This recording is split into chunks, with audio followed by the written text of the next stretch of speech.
Hello, আজকে অনেকগুলো মাস পর তোমাদের সাথে দেখা। আশা করছি তোমরা সবাই ভালো আছো। চলো রান্নাঘরে উঁকি মেরে দেখি মা আজকে কি বানাচ্ছে। এবার যাচ্ছে কড়াইয়ে তেল গরম হচ্ছে। মা বানাবে গোকুল পিঠে। এই হলো গোকুল পিঠের ব্যাটার, এই হলো তার পুর। ময়দা, সামান্য লবণ আছে, অল্প একটু সোডা যাবে এই ব্যাটারটাতে, সামান্য জল, তারপর আবার ভালো করে ফুটিয়ে নিতে হবে। তেলটা আরেকটু গরম হয়ে গেছে। যাচ্ছে ক্ষীরের পুর।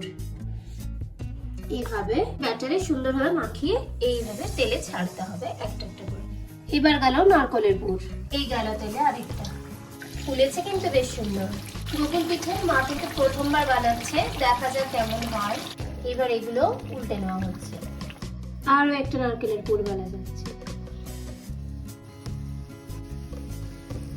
এবার এগুলোকে উল্টে নেওয়া হবে। একটা পিঠ ভাজা হয়ে গিয়েছে, ফুলছেও এগুলো। এই যে এগুলো খুব ভালো ফুলেছে। আমি ছিলাম না তখন, ভিডিওটা করা হয়নি। এই দেখো অল্প একটু লাল লাল হয়ে গিয়েছে, ফুলেও দিয়েছে। এবার হবে পাটিসাপটা, আর এই হলো তার খোয়া ক্ষীরের পুর। এটা একদম খাঁটি খোয়া ক্ষীর, মা আগেই বানিয়ে রেখেছে। তার কয়েকটা ক্লিপ এখানে দিলাম। ময়দা, সুজি, সামান্য এক চিমটি লবণ, তার সাথে পাটালি গুড় আর চিনি মিশিয়ে এই ব্যাটারটা তৈরি করছি। এটা হলো পাটিসাপটার ব্যাটার, তাই তো? হ্যাঁ।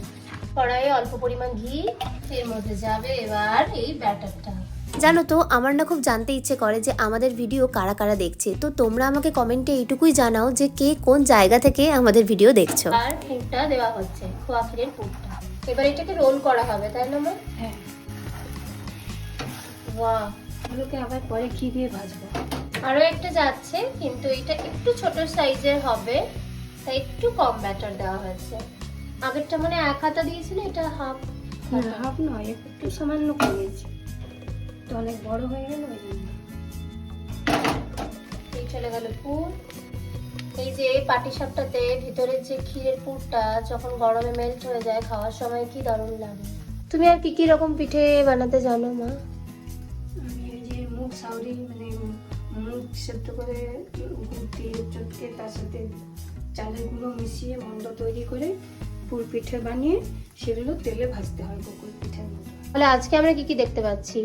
এই যে এই পাটিসাপটা হলো, আর এদিকে রয়েছে গোকুল পিঠে, আর এমনি পুর পিঠে, সেদ্ধ পিঠে। আর কি করবে? মুগশাউলি আর সরু চাল। এই ভিডিওটা কেমন লাগছে আমাদেরকে কমেন্টে জানিও, আর ভালো লাগলে অবশ্যই একটা লাইক আর শেয়ার করতে ভুলো না। বেশ সুন্দর একটা গোল্ডেন ব্রাউন কালার এসেছে। আচ্ছা দেখি কমেন্টে জানাও তো তোমরা এবারে শীতকালে কে কত রকমের আর কি কি পিঠে খেলে। কড়াইয়ে আরেকবার ঘি দেওয়া হচ্ছে। পাটিসাপটাগুলো যেগুলো বানানো হয়েছে সেটাকে ভেজে নেওয়া। এই চলে গেল প্রথম পাটিসাপটা। দুই পিঠটাই গোল্ডেন করে ভাজবে, তাই না? গোল্ডেন করে একটু ভেজে নিলাম। কড়াই সামান্য জল দেওয়া হচ্ছে দুধটা ফুটিয়ে নেওয়ার জন্য। এটাতে কড়াই লাগবে না। এই প্রথমেই যাচ্ছে কড়াইয়ে 250 মিলিলিটার দুধ, সরি 500 ml দুধ যাচ্ছে। আরো একটা দুধের প্যাকেট।